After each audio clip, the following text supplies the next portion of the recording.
Hello friends, जय जगन्नाथ। मु Elina आपण मानक स्वागत करुच्ची मो YouTube channel all are for अनिमेज को।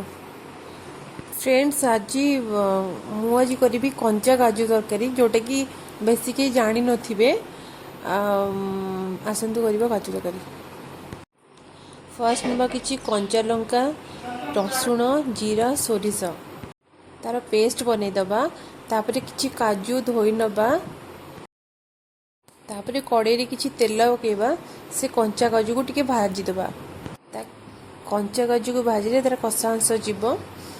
आउ से आउ टिके तेल पकईकि से आलू टिके पकेबा। आलू टिके भाजी दबा। आलू भाजी गले काढ़ी दबा। कड़े किछि तेल पकेबा। सोरिष आउ कंचा लंका दे पियाज भाजी दबा। भाजी सारा पर पियाज तादरे बेसर मसला पकईदबा। पकईकि ताको टिके भाजी दबा।